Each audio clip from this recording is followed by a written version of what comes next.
मध्यम निकाय में राहुल को दिए गए संक्षिप्त उपदेश नाम सूत्र में यह कहा गया है कि जो कुछ भी अस्तित्व में आता है उसका नष्ट होना निश्चित है। मनुष्य अपने जीवन के मूल उद्देश्य को अनदेखा करके तृष्णा और भोग वासनाओं के पीछे दौड़ता रहता है। बुद्ध कहते हैं सांसारिक विषय भोग उन्हें ही प्रिय और लुभावने लगते हैं जिनका दृष्टिकोण बहुत सीमित है। यह विषय भोग और कुछ नहीं बल्कि मार द्वारा दिया गया प्रलोभन है।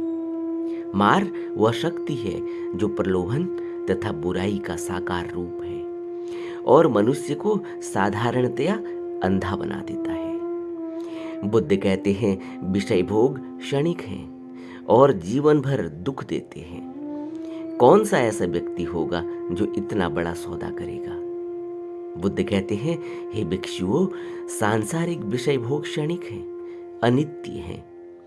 यह संसार मायावी और भ्रमित करने वाला है। मूर्खों को लुभाने और भ्रमित करने के लिए इन्हें माया ने रचा है।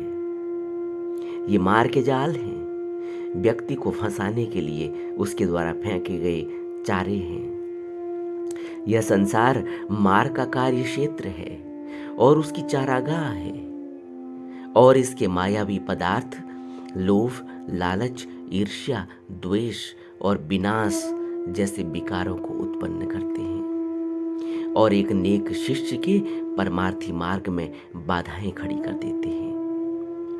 इसीलिए बुद्ध ने अपने भिक्षुओं को प्रेरणा दी है कि वे इन विषय भोगों की वास्तविकता को पहचानें।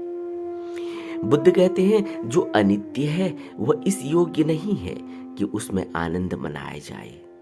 वह न स्वीकार करने के काबिल है और न ही मोह करने के। अनित्यता और निरंतर बदलाव के चार प्रमुख लक्षणों से कोई बचाव ही नहीं है।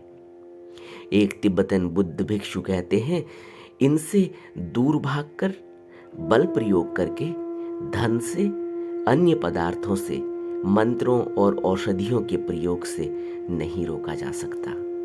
और ये चार लक्षण कौन से हैं? जरा, रोग, जर्जरता और मृत्यु। एक बार जन्म लेने के बाद हम कभी भी मृत्यु से भाग नहीं सकते। अपने जीवन काल का अधिकांश भाग हम पहले ही गुजार चुके होते हैं। अब हमारे पास अधिक समय नहीं बचा है।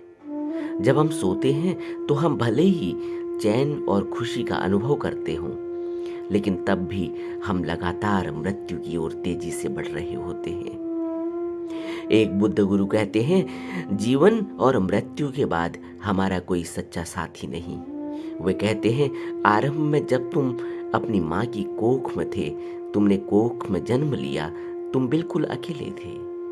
इसी तरह जीवन के मध्यकाल में, उदाहरण के लिए जब तुम बीमार हो जाते हो तो उस कष्ट और पीड़ा को तुम अकेले ही सहते हो और अंत में जब मृत्यु का समय आता है तो मृत्यु के अनुभव से भी तुम्हें बिल्कुल अकेले ही गुजरना पड़ता है।